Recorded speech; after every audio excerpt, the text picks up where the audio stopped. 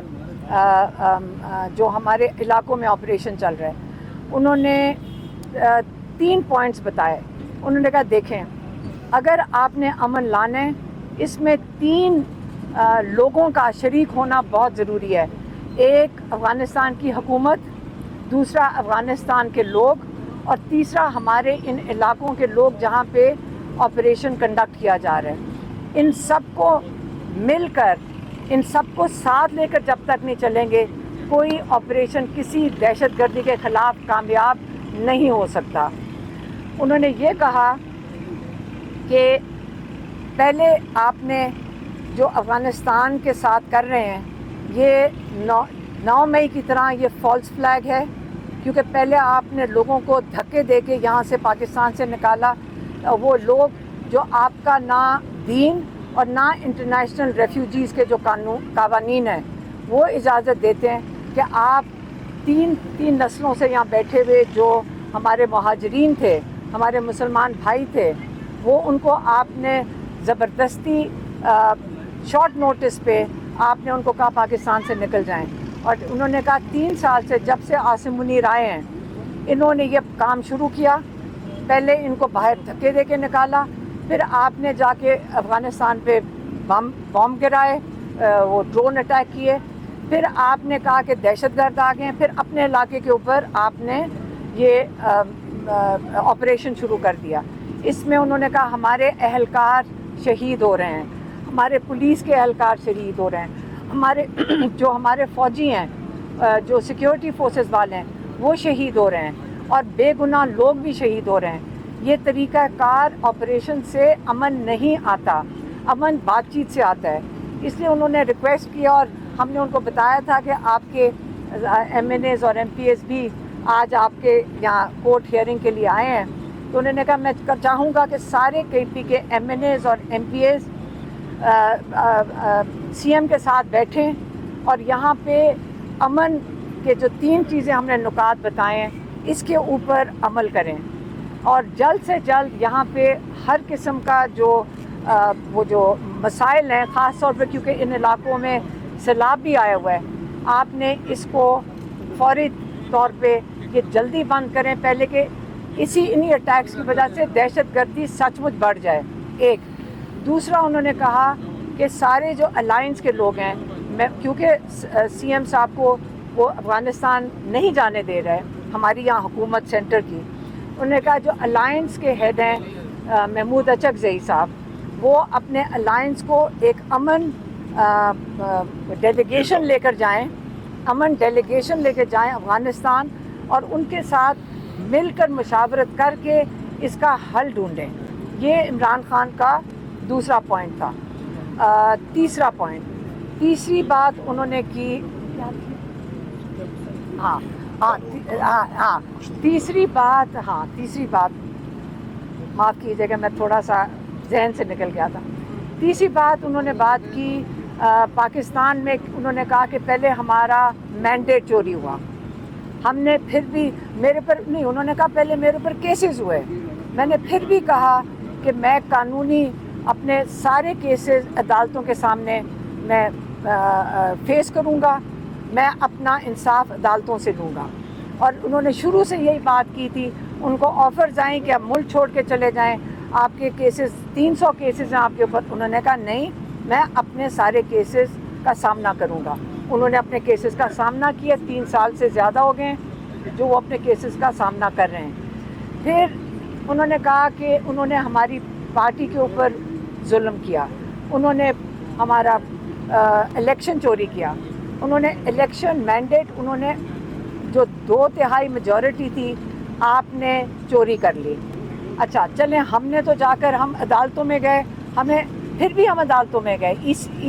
election commission میں گئے کوئی انصاف نہیں مل رہا لیکن اس حد تک کہ اب ایک